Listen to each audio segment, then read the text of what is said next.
જય શ્રી કૃષ્ણ. સર્વ વૈષ્ણવોને મારા ભગવત સ્મરણ. શ્રી વલ્લભાધીશ કી જય. પુષ્ટિ સત્સંગ ચેનલમાં સર્વ વૈષ્ણવોનું હાર્દિક સ્વાગત છે. વૈષ્ણવો, આજે સત્સંગમાં આપણે જાણીશું કે પુષ્ટિ માર્ગની અંદર જે નિધિ સ્વરૂપો છે એમાંના શ્રી વિઠ્ઠલનાથજીના સ્વરૂપ, એમના વિશે પૂર્ણતઃ માહિતી છે સત્સંગ દ્વારા પ્રાપ્ત કરીશું. તો સેવ્ય સ્વરૂપ શ્રી વિઠ્ઠલનાથજી, શ્રી મહાપ્રભુજી ભારત યાત્રા કરતા જ્યારે પંઢરપુર પધાર્યા ત્યારે ત્યાં બિરાજતા પાંડુરંગ શ્રી વિઠ્ઠલનાથજીએ શ્રી મહાપ્રભુજીને લગ્ન કરવા આજ્ઞા કરી અને તે સમયે ત્યાં શ્રીનાથજી પણ પ્રગટ થયા. તેમણે પણ શ્રી મહાપ્રભુજીને આજ્ઞા કરી કે આપ લગ્ન કરો તો આપને ત્યાં હું પુત્ર રૂપે પ્રગટ થઈશ. આમ ભગવદ આજ્ઞા થતા શ્રી મહાપ્રભુજીના લગ્ન શ્રી મહાલક્ષ્મીજી સાથે થયા. સંવત 1572 માક્ષર વદ નોમના દિવસે ચરણાટમાં શ્રી મહાપ્રભુજીના દ્વિતીય પુત્ર શ્રી ગુસાઈજીનું પ્રાગટ્ય થયું. તે સમયે એક બ્રાહ્મણ શ્રી મહાપ્રભુજી પાસે આવ્યા. તેમણે શ્રી મહાપ્રભુજીને વિનંતી કરી કે મને ગંગાજીમાંથી આ ભગવત સ્વરૂપ પ્રાપ્ત થયું છે. પ્રભુની ઈચ્છા આપને ત્યાં બિરાજવાની હોવાથી તેમને પધરાવી લાવ્યો છું. શ્રી મહાપ્રભુજી પ્રસન્ન થયા.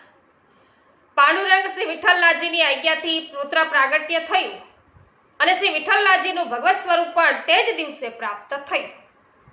માટે આપ બંનેના નામ શ્રી વિઠ્ઠલનાથજી રાખ્યા.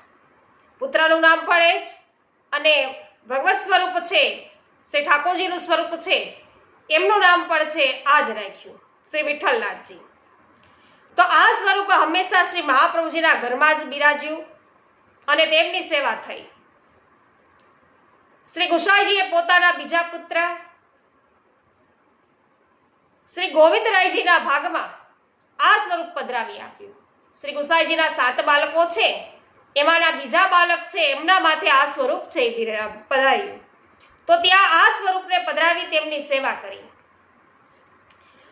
તો બીજા પુત્ર શ્રી ગોવિંદરાયજીના ભાગમાં આ સ્વરૂપ છે પધરાવી આપ્યું. એમણે ગોકુલમાં યશોદા ઘાટ પાસે શ્રી ગોવિંદરાયજીએ પોતાનું ઘર છે અલગ બનાવી અને ત્યાં આ સ્વરૂપને પધરાવી તેમની સેવા કરી.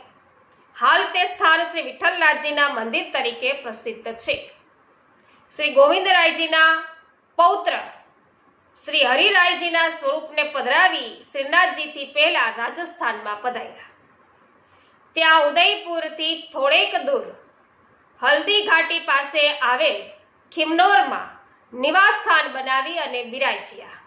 પછી નાદવારામાં શ્રીનાથજીના મંદિરની નજીક નવું મંદિર બનાવી તેમાં શ્રી વિઠ્ઠલનાથજીને પધરાવ્યા.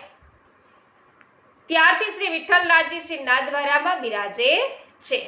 દ્વિતીય ગૃહના તિલકાયત ગોસ્વામી શ્રી કલ્યાણરાયજી મહારાજ આપની સેવા કરે છે. આ સ્વરૂપનું અડધું શ્રી અંગ શ્યામ છે અને અડધું ગૌર. ચરણારવિંદની કટી સુધી ગૌર છે અને કટીથી શિખા સુધી શ્યામ છે.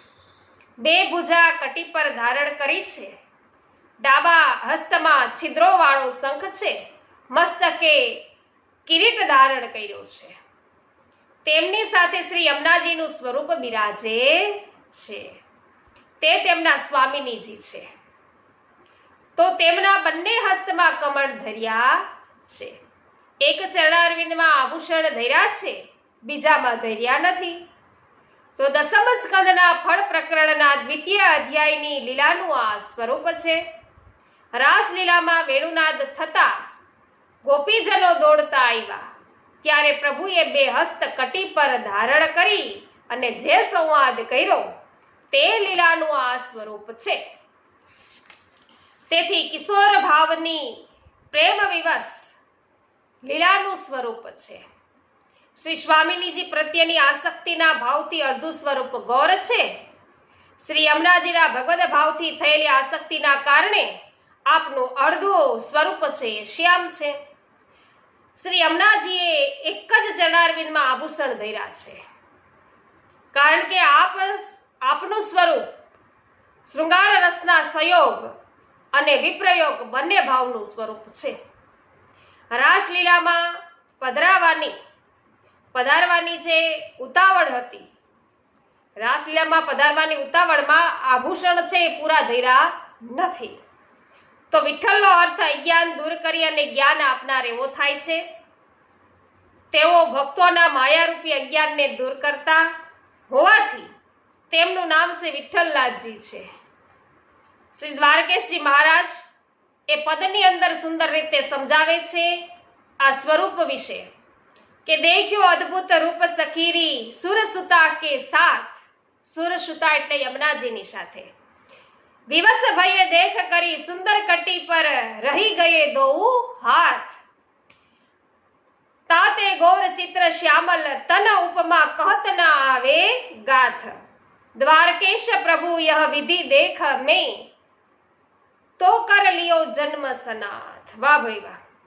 તો ખૂબ જ સુંદર રીતે શ્રી વિઠ્ઠલનાથજીના સ્વરૂપ વિશે વૈષ્ણવો આપણે જાણકારી પ્રાપ્ત કરી.